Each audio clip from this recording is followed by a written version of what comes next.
Hello,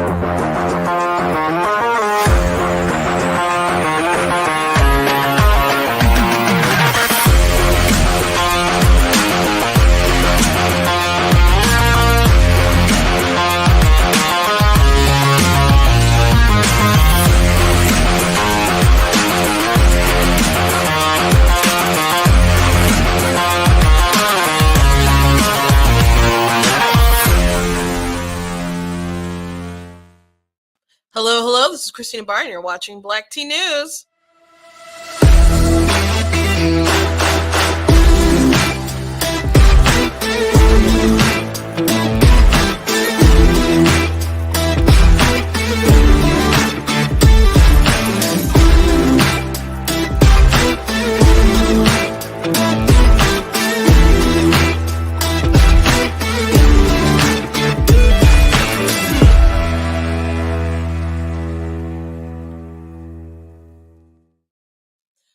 Hello, welcome to Black Tea News. I'm your host, Christina Barr, and today we're going to be talking about some comments Rashida Tlaib made, some anti-Semitic comments, some comments that she made criticizing banks because they invest in fossil fuels, and they snap back at her. She snapped back at them. Very mature. Hillary Clinton, who I'm so sure is seriously considering running for president. Some people pushing back, like she said she wasn't going to do it. She's totally at least thinking about it. The Clintons even restarted their global initiative thing and had it the other day. They're thinking about it. They are thinking about it very intensely. Doesn't mean that it's going to end up being that way, but I'm telling you, she's really considering it. Anyway, she put out a pretty dumb tweet. I want to talk about her tweet about AR-15s and abortion. Thank you, commenter, Miss Cynthia. She's thinking about it. She's totally thinking about it. If Trump or Biden, as old as they are, she's old too, they want to go, have a go at it again, then I think she's going to go at it again. Especially if Biden decides that he's not going to do it and Trump ends up being the front runner in the Republican side. You can't tell me that we're not headed for a rematch. You can't tell me. She's really thinking about it. So anyway, I want to talk about her tweet. Mayor of New York said some pretty crazy COVID stuff the other day. Want to play that? It's just like dumb comments all around. Just FYI, I'm probably not going to go full hour today, or at least that's my intention, because I have a singing engagement tonight. So I got to make sure that I get there on time, which I have enough time, but traffic can be pretty bad in this area. So let's go ahead and get started. But before we do, I want to encourage you guys to go to blacktnews.com, check out different content that I have on my website, different articles and such, different videos. I did share a video from the Bryan, Michigan PAC today that had 10 reasons not to vote for Gretchen Whitmer. I asked that you share that. Just go in my Facebook feed and find it for a second and go ahead and share it, especially tag people that you know in Michigan and let people know.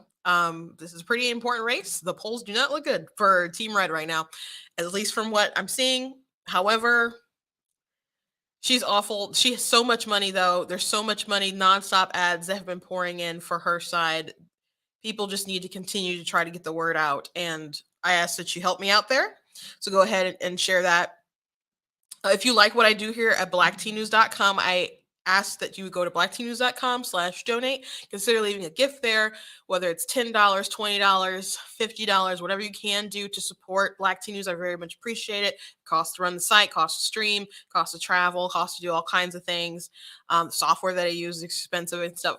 It's just a lot. So if you would like to support, please go ahead and do that. blacktnews.com/donate. Also look at different merchandise that we have, and you can support that way as well. Like the pro-choice men, our sus shirt, which I won't go into detail. If you don't know what suspect means, I'll talk about it more another day. We still got the pumpkin spice mugs that are available. Rowan Casey aborted life win shirts. Those are still available. All kinds of goodies that you guys can get at the website. So go ahead and check that stuff out. Again, I'm in the studio. I'm in Bryan, Michigan PAC studio. If I say something today that triggers you, they don't care. I don't care. It doesn't work like that. They just like to uplift conservative voices. So I do appreciate them, especially during this election time. And please go ahead and consider sharing that video about Dana Nessel and also about Gretchen Whitmer. if you guys watch me, I think it's pretty obvious that I'm doing the voiceover. So yeah, I made the videos. Go ahead and share them. They got some really good facts in there. If you didn't recognize my voice already. So anyway, let's jump into it. So I got two memes to share. I'm going to start off talking about Stacey Abrams. And she made a pretty bizarre comment about how maybe I'll play the video first and go from there. There is no such thing as a heartbeat at 6 weeks. It is a manufactured sound designed to convince people that men have the right to take control of a woman's body away from her. So if you are pregnant and you go to a pregnancy crisis center, abortion clinic, or hospital, whatever, and they do an ultrasound and there is a heartbeat, she's saying that is a manufactured sound. A manufactured sound designed by men to control women and their bodies. So the meme of the day is this Miss Conspiracy Foil Hat. And also we got a little Salt Bay right there, dropping the heartbeats. And both those are by Grand Old Memes. They're quickly becoming go-to for me. So that is some conspiracy tinfoil hat there, lady. They really, really don't want this to be a heartbeat. They really, really don't. And just because it's, first of all, the whole, hey, it's not developed enough at this point versus like another point. Do you know the only difference is time, right? Right? Like it's the same person. Like someone the other day in my comments said something about, I said 96% of abortions are all, like elective. And then they say, yeah, but 92% of abortions are before week 15. And I'm always like, so when people say, what does that matter to me? I don't think it should be legal at any point based on time anyway. You could, like life of the mother and stuff. Yeah, I believe exceptions there, but we don't I didn't pop into existence as a 15-week fetus and just be like, I am valuable. I have meaning. Don't kill me. No, that didn't happen. And I was the same person at conception. I didn't have any extra fingers like my siblings did, but that was determined the moment they were conceived that they would have extra fingers. Yes, my siblings have extra fingers. Out of 7 kids, only me and my brother have 10 fingers. The rest were born with 12, except one was born with 11. They didn't have any bones in them, so they were either cut off or you tie little rubber bands to the tip of around them, and they just fall off when you're a baby. So there's just a little teeny nub in there. Just a little fact there. But our eye color, hair color, all that, our sex, all that was just determined when we at conception. So before the 15-week marker, and babies at 12 weeks, like still in the first trimester, are like the major organs have formed.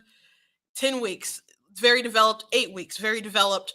6, it doesn't look like a normal baby. I mean, it looks like a normal baby, just earlier in development, just not kind of how most people recognize because they don't understand embryology. But it's still the same person. But it does have a heartbeat at 6 weeks. It's not a manufactured sound. You can say, well, it's just picking up electrical impulses of what? Of what? Of what, Stacey? Of what, Stacey? We're not imagining the noise. There's not a cabal of like evil men in mustaches twirling in the back room like, we gotta play the noise, and they press a button like on a sound system or something to trick the women. That's not what happens on the least bit. And if it were, why would these clinics and stuff that want the sale allow that anyway? So it's just tinfoil hat crazy. She's very, very pro-abortion, and I'm talking like 9 months. It's not helping her case at all, especially going this extreme. Kemp is above her in the polls by, I've seen 5 points, I've seen 7 points, which is really amazing because, originally when they're like, Stacey's going to run again, and people were so concerned that she would win, and I thought it'd be closer than it is now back then. But he's doing a good job. At least from outside looking in, it seems like the anger that a lot of people had with him and Trump and that drama, it didn't stay. And the support of Kemp is gonna probably help Herschel Walker get carried over, and hopefully Warnock gets voted out. That's still more of a toss up, but maybe it's safer for Walker now. But I'm I'm just not super optimistic about politics, I guess, anymore. But it looks like he's gonna have a comfortable lead. So going down the super ultra crazy route is just not it. Saying, it's the mother's choice when she's asked about 9 months, so she's okay with 9 months if that's what the woman wants. A 9-month developed baby. And people say, well, no one would do that. Are you sure? I always bring up Kermit Gosnell. He was aborting babies that were like in the 30-week marker. And he ended up getting convicted for them. But he would induce the labor and then he would snip the baby's spines. That's what he would do. And he got convicted for a couple of the child murders. And someone actually took a picture of one of the babies because the nurse just said it was so big, I guess it just kind of struck her. So she took a photo of it, and you can actually go see the photo. I've seen the photo of the baby. It's pretty horrific. If you go to the Gosnell movie website, they have a picture of baby boy. I think it's baby boy A, if it's not B, but you can look that up. Very gruesome. And he'd even joke like, oh, I could take this. It's almost big enough for me to take to school or let him walk me to school or something like that. And he killed more than 6 big babies. His staff said that's what they do. They'd induce the births and then they'd snip the spines. That's what they were just trained to do. They did it a lot. So if people are willing to go there to get that done, which was a terrible place, urine on the walls, it didn't smell good, cats roaming around, medical waste everywhere. So if you went there, I would assume that maybe you're some kind of desperate state of life anyway. That's just a terrible place. People would go there for medical care and leave with STDs that they didn't have before. It was just a terrible place. But my point is that he still had clients who went there for elective abortions. So don't tell me that women wouldn't do it late term. It just would depend. It just would depend. And there's been studies of women who have abortions late term, and it really depends on same reasons a woman would get it at 6 weeks might be the same reasons they would get it later in life. So, and Democrats acknowledge the same thing that I started with, that time is just the only distinction, that it's the same person. That's why you would hear an easy question and you ask someone like Beto O'Rourke, Robert Francis Beto O'Rourke, and Stacey Abrams, and even, I don't think anyone's directly asked Joe Biden this, but his press secretary, Jen Psaki, answered, and they're all like allowed up to 9 months, basically, because they say just trust the woman, trust the woman. And they have to go that route because they realize that time it's the same person. So the only difference is time. So if they draw the line at 8 or 7 or something, it's inconsistent. So the only logical conclusion, like people say, oh, there's so much nuance. Like there's only 2 positions that make sense. Either the woman has the right to do it at any point in time in the pregnancy, or you got to protect the life. And you can have some exceptions in the interest of preserving life, whether it's the woman or the child or whatever medical issue arises, just in the issue of preserving life. But either you preserve life, period, when life comes into being, or it's about woman's bodily autonomy and her choice, and you got to let her do it at up to 9 months. Those are the 2 really honest positions. And the Democrats know it. The Democrats know it. So again, that is a tinfoil hat thing with Stacey. I'm going to do a more in-depth video with some of her opinions on abortion. But man, She's extreme, and I don't really see how politically that's going to serve her now to go. But I don't know. They just feel like that's the train to jump on, so they're just going so extreme with it. But it's not going to help her politically. Pretending like you can't, like, heartbeats are are some kind of plot by male chauvinist who want to control women's bodies. It's really, really amazing. Really, really amazing.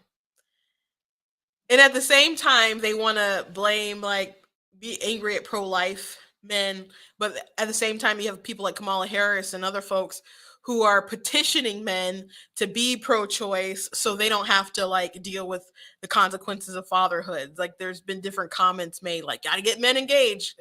AOC and Kamala have said such comments like that. So um it's like, men, mind your business until we want you on our side. So these folks are crazy.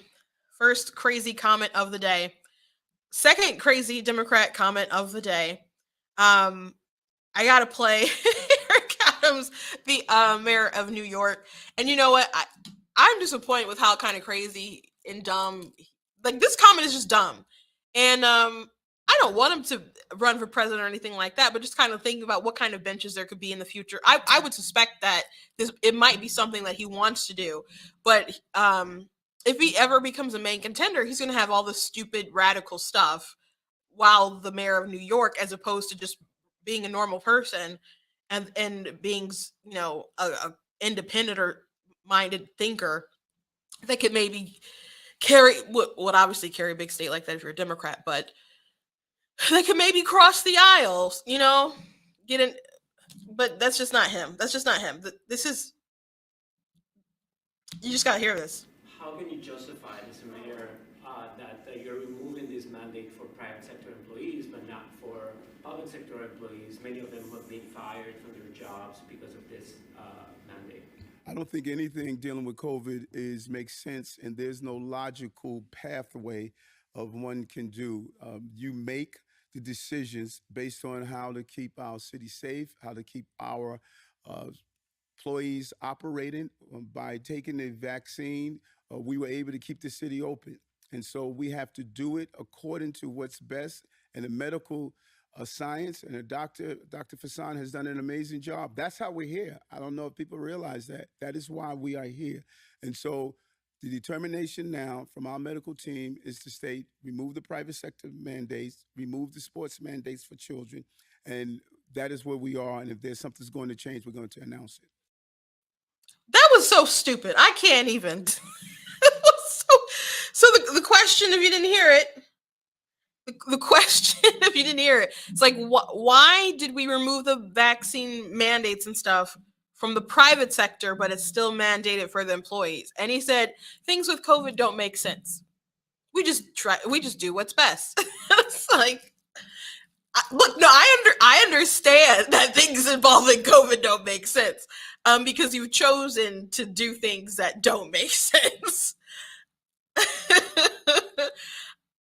And I kudos to the people behind him who were just, like, blinking and not making faces beyond that. But my faces aren't as, I would have been like, like, what did you just say? Like, you just admitted your policies don't make sense, which his predecessor pretty much said the same thing at one point. I think I think specifically it was about how tough they were with the Jewish community, and they're just like, we got to, like, our policies are not great, but we just got to do something, essentially. I'm really, really paraphrasing. But it doesn't make sense that you could do all the stuff with the private sector, let them go live their lives, but you still want to have the control of the and make the city employees do it. So it's not about science. It's just about, you can use that sort of bully pulpit there to make them do that and have these jobs. That's really what it is. There's not a scientific thing attached to it. It's just you want to keep the mandate there. And he said something really stupid, and he stuck with it. And he went for it. He told you right up front it doesn't make sense. And then he's like, we're just going to do what's right, and then he just basically he didn't answer the question. Then he just repeated the reality of the situation by saying, "Yep, if you're private sector, you guys get to not take the vaccine, and the city employees, you still got to do it." Okay. I I don't know. I after they had such a terrible mayor,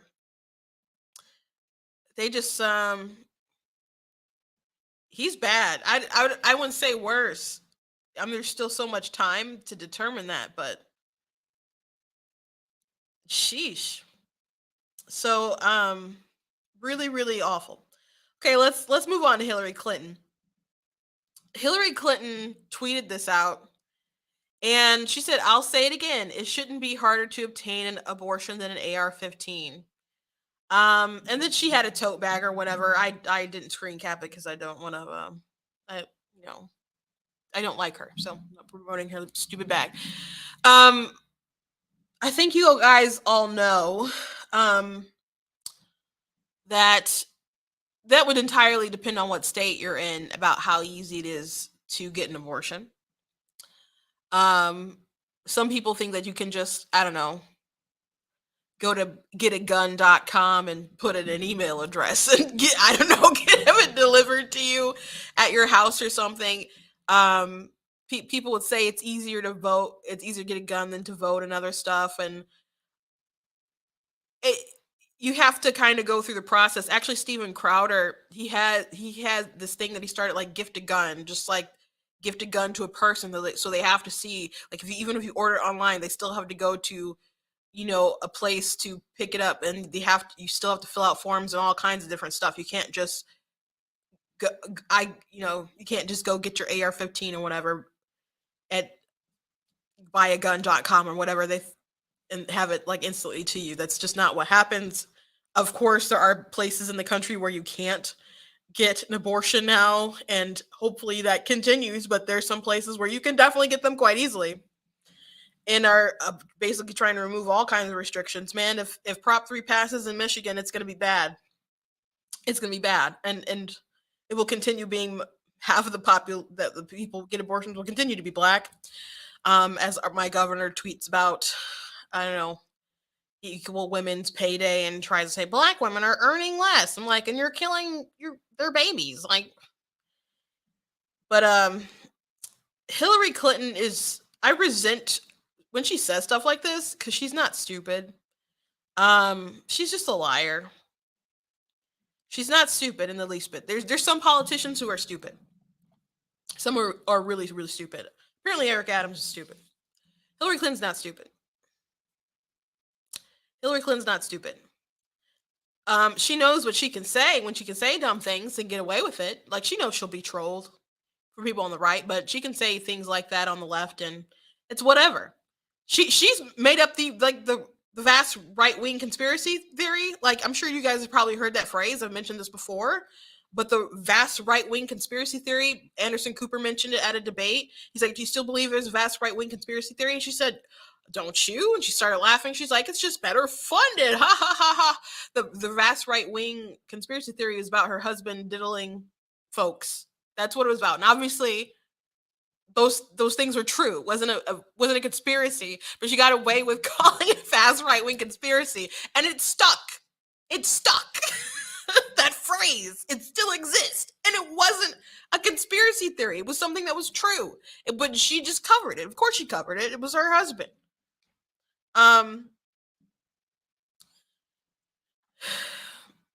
But when she tweets stuff like this, what Hillary Clinton is saying, she said, "I'll say it again, it shouldn't be harder to attain an abortion than AR-15." What she's really saying is, it should be easier to kill your children than obtain a weapon to protect them. That's what she's saying. That it should be easier to kill your child than obtain a weapon to defend them, to defend democracy, to hunt, whatever you use your gun for. Some people are just, has nothing to do with protecting someone else maybe, and they just want to shoot cans in the backyard or something. So I get that. I respect that. People do it for sportsman stuff reasons. But the reason why you would obtain abortion, it's not a funsy thing. Even people who support it, it's, can admit that it's awful. There's some weirdos that I don't know, try to pretend that it's not, but most people are like, it's pretty awful, but it has a very specific intent to off your child. Like, that's what it is. That's what it is. So the question is, why shouldn't it be harder to obtain an abortion than an AR-15, especially since you have a right to bear arms, right? You have a right to bear arms. And the government's not supposed to infringe that. There's some things that make it too hard, but you don't have a right to an abortion. Not anything that's outlined in the Constitution, and it's a states' rights issue, which I don't think it should be a states' rights issue. I think we all have equal protection under the law, and that should basically nullify every single abortion law, and the unborn should be protected. So that's the route I would like to see us go. I don't think ethically and politically we are there to make that sort of declaration, that sort of reach. Hopefully one day abolitionists had to keep fighting to change hearts and minds about slavery, so that's what we'll keep doing here on our end. But the unborn deserve a right to life. So again, why shouldn't it be harder to obtain an abortion? Why shouldn't you can only have this opinion if you ignore what it does, and that there's someone who's dying as a result of this. And again, Hillary Clinton is not stupid. Hillary Clinton is not stupid. She used to go around saying safe, legal, and rare, so it's not like she doesn't realize there's a little bit of awful, at least associated with it. She used to say safe, legal, and rare. She's the one who started pushing it in a more extreme direction. I think one of the reasons why Trump won in 2016 was how extreme she was, including defending partial birth abortion on the debate stage and saying that the unborn literally have no right to life, even hours before their due date. That is what she affirmed on The View and on other networks and stuff when she was doing interviews. So she's has moved the goalposts very far. She's become very, very radical on the issue. But she's had a child. She's had a child. So she knows that Chelsea was valuable in a life, and she loved her while she was in the womb. It wasn't just a meaningless clump of cells. Her and her daughter even did that show, Gutsy Women, interviewing people like Megan Thee Stallion and other folks like that on, I think it's Apple or something like that. I don't know. Spent a crap ton of money on her wedding, I think, from Clinton Foundation funds, if I'm not mistaken. So she knows. She's not stupid, but that's just the narrative that they can push, and that's the thing that gets their passionate base riled up, who aren't thinking this through too much. But why shouldn't it be harder, is my question to her. Let's move on to Rashida Tlaib. So first comment, I want to get out the way. She's a terrible person who hates the Jews. Also in our politics lead, Democratic Congresswoman Rashida Tlaib of Michigan facing criticism today from what several of her Jewish colleagues have deemed anti-Semitic comments. Here's what Tlaib, the first Palestinian-American woman to serve in Congress, said at a virtual event yesterday. I want you all to know that among progressives, it has become clear that you cannot claim to hold progressive values, yet back Israel's apartheid government. And we will continue to push back and not accept this idea that you are progressive except for Palestine any longer. The CEO of the Anti-Defamation League, Jonathan Greenblatt, slammed the comments, saying that Israel does not have an apartheid government, and said that she should not be imposing a, quote, litmus test in a tweet, saying, quote, Tlaib tells American Jews that they need to pass an anti-Zionist litmus test to participate in progressive space. Some of Tlaib's Jewish colleagues in Congress agreed. Florida Congresswoman Debbie Wasserman Schultz called her comments, quote, outrageous and, quote, nothing short of anti-Semitic. New York Democratic Congressman Jerry Nadler, sometimes called the dean of the informal House Jewish Caucus, tweeted, quote, I fundamentally reject the notion that one cannot support Israel's right to exist as a Jewish and democratic state and be a progressive, unquote. Well, that is her view, and there's a lot of progressives who feel that way. Andy Levin, he ran against Haley Stevens in Michigan when the lines were redrawn, so they went head to head, and Haley Stevens ended up coming out on top. And though I don't want Haley Stevens to win, I was like in general, like in November, I was at least glad that she beat Andy Levin, because I did go to their debate and I was listening to them talk. I'm like, he's obviously worse than her. But one of the questions that they like grilled Haley Stevens about was like her getting endorsed by a pro-Jewish organization. And I'm like, that's the best you guys got. I'm like, you guys are terrible. You're so racist and anti-Semitic. It's crazy. But he was in that super progressive, part of the Democrat Party. So the progressives are really, really far. And Rashida Tlaib, unfortunately, is from my state of Michigan. And I was hoping that someone on the Democrat side would beat her out because we got our lines got redrawn, like, haha, her district's not gonna exist anymore. But she won her primary, so we will hopefully her area will get really tired of her and just, I don't know, not vote or something. But she kind of looks like she's gonna just be there again. When my mom first saw her on TV, she's like, "Ugh, where is she from?" I'm like, "Mom, she's from Michigan." And she's like, "What?" She was so embarrassed. Next comment from Rashida Tlaib, as she grilled some corporations, banks about backing oil, and she did not take their answer too well. You have all committed, as you all know, to transition the emissions from lending and investment activities to align with pathways to net zero in 2050.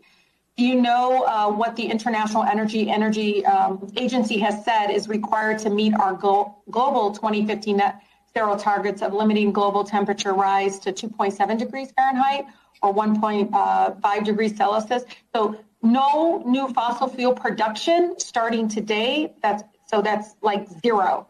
So I would like to ask all of you and go down the list, because again, you all have agreed to doing this. Please answer with a simple yes or no. Does your bank have a policy against funding new oil and gas products? Mr. Diamond. Absolutely not, and that would be the road to hell for America. Yeah, that's fine. That's fine. Sir, you know what? Everybody that got relief from student loans has a bank account with your bank should probably take out their account and close their account. The fact that you're not even there to help relieve many of the folks that are in debt, extreme debt because of student loan debt, and you're out there criticizing it. Ms. Frazier, how about you? We will continue to invest in and support clients who are investing in fossil fuels and in helping them transition to cleaner energies. And Mr. Monahan? We are helping our clients make a transition, and that means we're lending to both oil and gas companies and to new energy companies and helping monitor their course towards the standards you're talking about. Yeah, Mr. Sharp? Excuse me, the same thing as Mr. Moynihan said.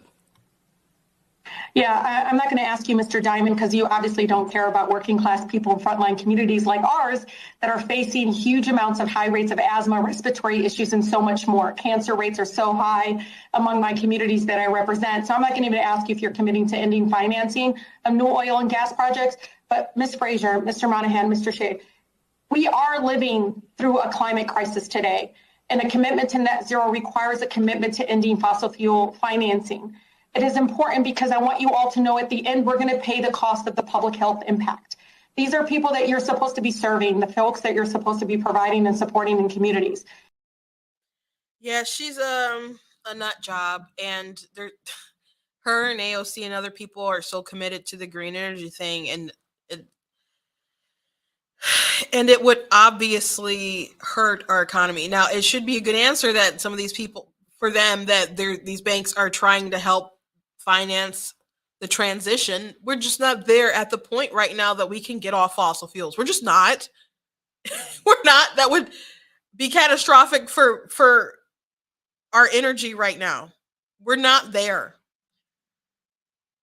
I think if it was financially feasible and convenient, if they, in which they can make or try to go in that direction with advancements in technology, people would not mind that transition. But you cannot just try to force it down people's throats. You will hurt the economy. That's why they said America would be going to hell if they did that. And then she got on like, well, they should withdraw money from Chase. Man, it was so immature. Her answer was just so crazy. What? Because of reality? Because of truth? Why don't you start a business like that and see what happens? It's easy to spout your idealistic nonsense. And by the way, why should everyone risk all this stuff when so many other predictions have been wrong? I played a video one time on here with Leonard Nimoy, who was Spock, on Star Trek. And I'm not talking about old Leonard Nimoy who was in the films. I'm talking about like he was pretty young at the time. And he was talking about how there was going to be a global ice age. And that's what they were promoting. That's what they were talking about. People used to be afraid of that. And then they kept talking about global warming. And then we kept having like different summers and other kind of stuff where it was kind of cold or really bad winter days. So, and maybe people don't remember that too. Like maybe that was happening more when I was like in middle school, high school, when people were really talking about global warming. All of a sudden they shifted to just climate change. You're like, yes, the climate does change. It is changing. Okay. But they just want to be more encompassing of different stuff. So if there's a hurricane, it's climate change. If it's hot in California and their energy doesn't work because they didn't invest enough in their fossil fuels, or it's climate change. It's just an all-encompassing thing now. And I remember when Gore was talking about how basically in 10 years, we didn't do something today. In 10 years, we're going to be at the point of no return. And Rush Limbaugh was like, and I remember listening to this in the radio, and he's like, okay, start the clock. We're going to start the clock. So he had a doomsday clock on his website, and he had it on there for so long, like someone had to remind him, like, Rush, like it ends like tomorrow, right? And so they did like a little video that was just like of the clock melting down or whatever. And of course, nothing happened. And that Rush Limbaugh is no longer with us. But that happened, I think the clock ran out maybe like 2016, if I'm not mistaken. So they've been wrong about a lot of things. So is it worth crippling our economy?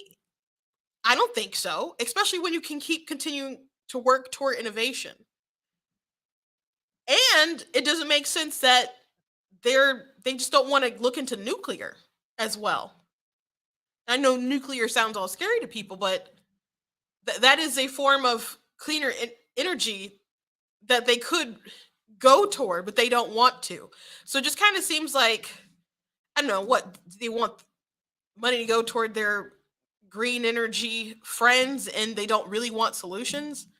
I mean, these people don't really want solutions. They want to sell problems, and they want to claim that they have solutions that will just give them more power. But they always need a crisis. They always need a crisis. As a matter of fact, Rahm Emanuel has that saying, never waste a good crisis.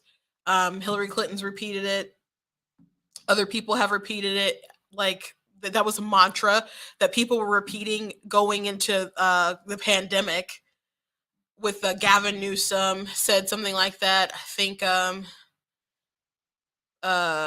if not, maybe Whitmer, a couple of different people said stuff like that. Like, we can use this to achieve our agenda. So they're always looking at a way to amass more power. So the Green New Deal folks are crazy. And Biden, with his push for the Inflation Reduction Act that doesn't actually reduce inflation, has a lot of green stuff in it. And they're going to take some of your money and they're going to give it to some of their buddies. They're going to keep printing, and printing the money helps cause higher inflation, but whatever. They're going to give the money to their buddies so they can keep doing, electric cars and solar panels and all that different stuff. And it's fine that people do that, but do we want to subsidize that so much while we're driving up our energy bills because we're not ready for that transition? Well, apparently they want to do that because they know folks. Some folks, it's about transferring wealth to their friends and to put money in their own pocket, and some people are just so devoted to the ideology. And unfortunately, we all have to suffer. But she should have known she was. I'm sure she knows that she would have gotten that answer, and she just wanted to scold them. She just wanted to scold them. Lastly, before I go, I want to mention that there's a group called Gays Against Groomers, and they were kicked off of Venmo and PayPal for reasons they're not sure of. And so they went on Tucker Carlson show the other day to talk about it. And apparently Google has kicked them off as well with their email and stuff. I don't know. I think it's pretty dark when Google decides to get rid of you. I think that's pretty dark. So the other day, boycott PayPal was trending and stuff, and I don't think people are going to run to do that really, but maybe some people will. But we do need to continue building parallel economies, and it is crazy. It is crazy that there is like a social credit score. There's an episode, I think it's the only episode of Black Mirror that I've ever seen, but Bryce Howard Dallas was in it, and it was some kind of dystopian future where everyone rates each other, and how much like social credits you have ends up like being what you can buy, where you can live, where you can go, etc. And so I don't know, that's what it feels like. That's what it feels like. Oh, you're against this, you're doing this kind of stuff, we got kicked you off your platform. Now, one of the creepiest ones was Andrew Tate, how they basically kicked him off of every social media platform and the Google thing. That's weird. And so now he's on Rumble. But the Gays Against Groomers, they're a group of people who are gay, lesbians, bisexuals, and they said they have some trans people in their group, but their thing is just leave the kids alone. Don't stop trying to inject all this ideology and all this stuff into the kids. Just leave them alone. Just leave them alone. Let them discover stuff on their own time. Don't try to shove this down their throats. That's their thing. That's their thing. At least that's what they say what their thing is. I've seen some trends on Twitter here and there and some posts. I haven't been following them that intently. I did watch the interview on Tucker Carlson. But for PayPal and Venmo to be like, no, you can't have an account anymore. And they don't know what terms that they so-called violated. And that can happen to other groups as well. That could happen to anyone willing to speak against the regime. It can happen to anyone. So we got to stand up and speak out against this stuff, but we also do have to, as Eric July keeps saying, build a parallel economy. That's why he started his own comic book stuff. That's why Daily Wire is starting their own children's show. And you have people building different platforms. And also people are building even different processors for payments. But PayPal has such a far reach, especially international reach. But other people have to continue investing and saying, hey, we want to service all people, and it's about the business. It's not about your ideology. And our business is about just providing services to people regardless of their political beliefs. And again, they don't know what they did. How they broke the user agreement. But as I said, it can happen to anybody, because Andrew Tate, I understand he's controversial to people, but they service way worse people than these folks. Way worse. So it is political. Anyway, I do have to get going. As I said, I have a singing engagement, so I was going to go for a full hour, but I thank you guys for joining me. Please go to blacktnews.com, check out different content that I have on my website, different videos, different articles, etc. Please consider leaving a donation at blacktnews.com/donate. Check out different merch on the store, like I'm Not the Victim You're Looking For. Got the My Money, My Business shirt, got Black Tea News mugs, and so on. Again, please check out that video from Brighter, Michigan that I posted. and shared on my page with 10 reasons not to vote for Greg Whitmer. I also have a Dana Nessel one that I posted from the PAC. I know not everyone is from Michigan, but please share it, and especially send it to people who are from Michigan, because we are in a dire situation, and the polls aren't looking great for our candidate, but we got to keep pushing, and hopefully the polls are lying. But we definitely have to defeat Prop 3, and I know people don't know how radical it is. I know people don't. So we got to keep pushing against the machine. God bless you guys, and I will catch you tomorrow.